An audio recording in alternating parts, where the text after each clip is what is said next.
Hello mga ka-J-Dream! So for today's video is magre-react tayo sa mga kumakain ng cactus, and then sa pagkain ng cactus na yun is aalamin din natin kung ano ba yung benepisyo na dala ng pagkain ng cactus, kasi ang dami ko nang nakikita na kumakain talaga ng cactus. Kaya naman, bago magsimula, intro, come to mama!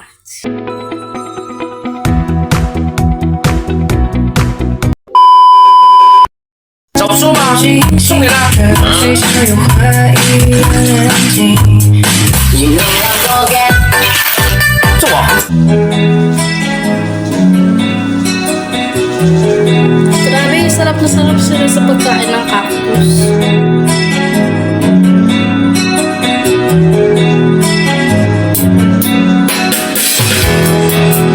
Exercise na ba para kumain ng cactus? Kasi marami din kasi.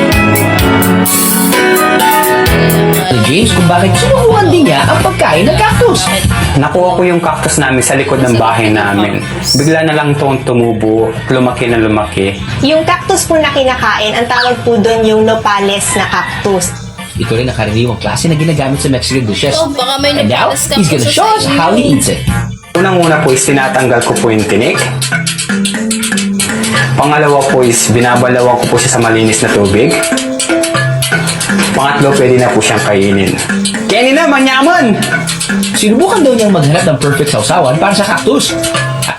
Diba ang cactus kapag kinain mo siya para din siyang yung tag dito, yung panlagay sa buhok. Aloe vera, may siya, parang malaway, ganun. At ang winner daw sa panlasa niya, alamang! Guys, masarap naman po siya.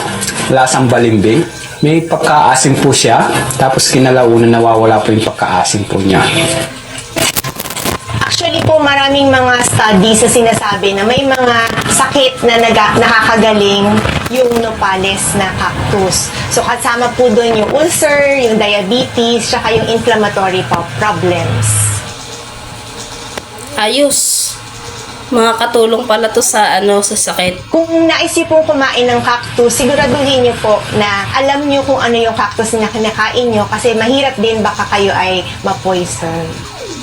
Bukod sa mga cactus, marami pang pinaniniwalaan na nagdadala ng malas sa swerte. Pero tandaan, wala namang scientific evidence to prove those claims. Kung napapasaya naman kayo ng isang bagay at wala itong dulot na masama sa inyo o sa iba, tuloy lang. Aha!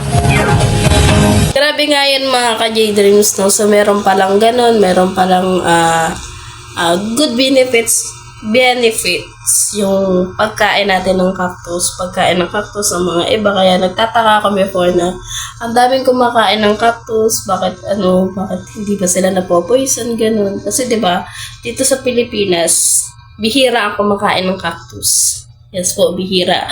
O doon nakakita na rin ako ng cactus na to. Dito kinakain na to sa Laurel, Batangas. So nakakita po ako, and then meron din siyang bunga, yung tinatawag nilang prutas daw yun na nakakain. Kaya naman, for today's video is nalaman na natin kung bakit marami talagang kumakain ng cactus. Kaya naman, sa mga gustong gumaling doon sa nabanggit na nakakagaling doon sa sakit na yun is huwag na kaya maghintay, search nyo na kung anong klaseng cactus yun at baka makatulong sa health nyo.